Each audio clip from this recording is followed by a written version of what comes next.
안녕하세요, 여러분. 오늘은 주식 투자자라면 한 번쯤 고민해 봤을 그 질문. 레버리지 ETF, 이거 진짜 부자들의 무기일까? 아니면 결국 독이 될까? 이 주제를 깊이 있게 풀어보려고 합니다.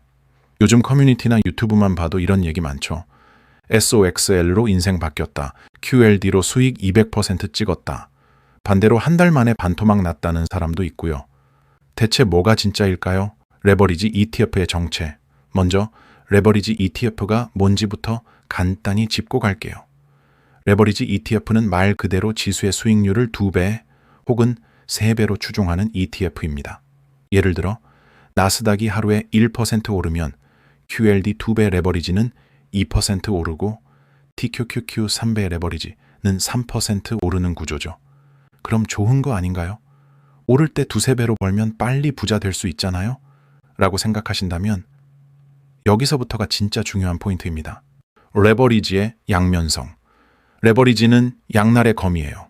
오를 때는 수익이 2~3배지만 내릴 때는 손실도 2~3배입니다. 즉, 시장의 변동성이 크면 클수록 장기적으로는 원금이 깎일 가능성이 높아요. 왜냐하면 레버리지 ETF는 매일 재조정을 하기 때문이에요. 지수가 하루 오르고 하루 내리고 반복되면 레버리지 ETF는 수익률이 점점 마모됩니다. 이걸 복리 손실의 함정이라고 합니다. 예를 들어볼까요? 지수가 10% 오르고 다음 날 10% 내리면 지수는 거의 제자리예요.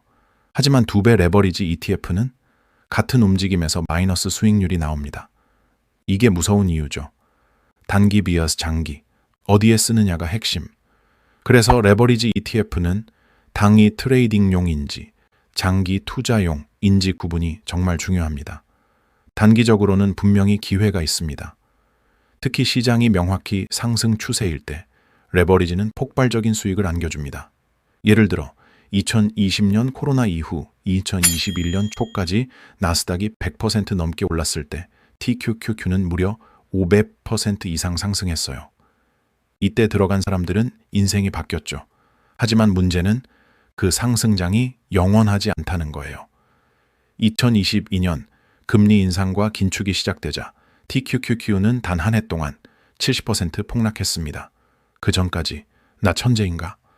하던 투자자들이 그때 다 퇴장했죠. 실제 사례, QLD, SOXL의 명암. 자, 구체적인 사례로 들어가 볼까요? 먼저 QLD. 이건 나스닥 100 지수를 2배로 추종하는 ETF죠. 2006년에 상장됐습니다.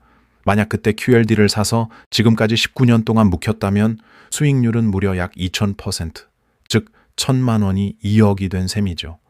하지만 중간중간에 90% 가까이 폭락한 시기도 여러 번 있었습니다. 그때 버텨야만 그 결과를 볼 수 있었던 겁니다. 반면 SOXL, 즉 반도체 3배 레버리지는 진짜 극단적이에요. 2020년, 2021년 상승장에서 30배 이상 올랐다가 2022년에 90% 폭락. 이건 거의 롤러코스터를 투자로 경험하는 수준이죠. 왜 부자들은 레버리지를 쓸까? 이제 궁금해지죠. 그래도 왜 부자들은 레버리지 ETF를 쓸까? 이유는 간단합니다. 그들은 확신이 있는 구간에서만 사용하기 때문이에요. 즉, 자산 배분과 시장 타이밍에 대한 이해가 전제되어 있다는 겁니다. 부자들은 전체 자산 중 10에서 20%만 레버리지에 배분합니다. 그리고 그 외 80%는 현금, 채권, 배당주, 달러, 금 등에 분산해두죠. 즉, 리스크를 컨트롤할 수 있는 사람만이 레버리지를 무기로 쓸 수 있다는 겁니다. 초보자에게 레버리지는 왜 위험한가? 반대로 초보자들은 어떨까요? 이번엔 진짜 기회야. 남들 다 SOXL 사는데 나만 안 사면 바보지. 이런 심리로 접근하죠. 결국 고점에 물리고 급락장에서 손절하고 다시는 투자 안 하겠다고 다짐합니다. 즉, 초보자에게 레버리지는 기회보다 위험이 훨씬 크다는 거예요. 레버리지는 시장의 방향뿐 아니라 언제 들어가고 언제 나올지까지 예측해야 하기 때문이죠. 이건 전문가도 쉽지 않습니다. 레버리지 ETF를 현명하게 쓰는 방법. 그런 방법이 없을까요? 아니요, 있습니다. 바로 레버리지를 전략적으로 사용하는 법이에요. 상승 추세가 명확할 때만 진입하기, 단기적으로 모멘텀이 있는 시점, 전체 자산의 심리율 20% 이하만 사용하기, 절대 올인 금지, 손절 라인을 반드시 정해두기.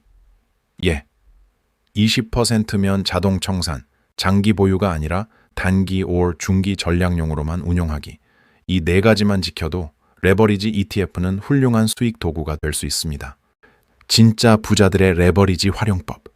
부자들은 이렇게 말합니다. 레버리지는 공격이 아니라 기회의 증폭 장치다. 즉, 시장이 확실히 방향을 보여줄 때만 잠깐 들어가고 나머지 시간엔 조용히 기다립니다. 그들은 하루 수익에 일희일비하지 않아요.